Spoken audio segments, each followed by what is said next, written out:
ស្រីមិនគួរយកជាប្រពន្ធកូនប្រុសមានម្ដាយរឿងគូស្រកររបស់កូនម៉ែមិនចង់លូកដៃចូលទៅជ្រៀតជ្រែកកូនទេតែម៉ែគ្រាន់តែចង់ណែនាំកូនខ្លះអំពីមនុស្សស្រីដែលកូនមិនគួរយកមកជាគូអនាគតម៉ែដឹងថាមនុស្សយើងគ្មាននរណាល្អឥតខ្ចោះទេតែក៏មិនចង់ឲ្យកូនយកមនុស្សស្រីអាក្រក់ពេកដែរបើមិនបានល្អឥតខ្ចោះទេសូមត្រឹមតែប្រហាក់ប្រហែលម៉ែក៏បានដែរណាកូនមនុស្សស្រីចូលចិត្តអេកអូចនិយាយដើមគេ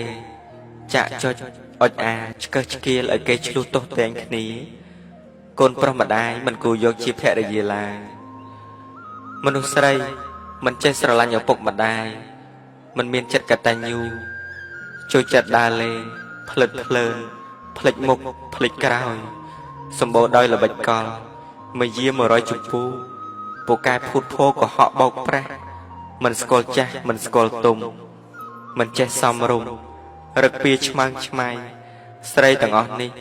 កូនក៏មិនគួរយកជាភរិយាដែរមនុស្សស្រី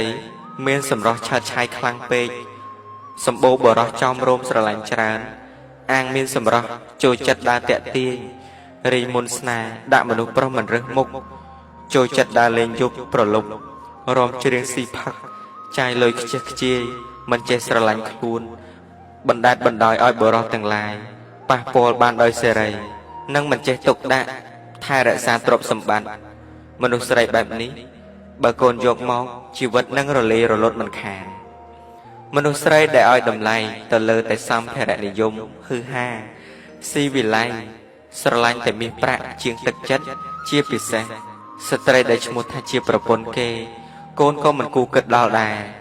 និងមនុស្សស្រីដែលពូកែផឹកស្រាដូចប្រុសពូកែឆ្លុះទោសតែងពូកែលេងល្បែងស៊ីសង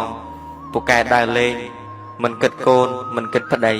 ស្ត្រីទាំងអស់នេះបើអាចជៀសបានកូនគូតែជៀសដើម្បីកុំឲ្យខកខានក្នុងការស្ដាប់ព្រះធម៌និងកំណាព្យអប់រំប្រចាំថ្ងៃ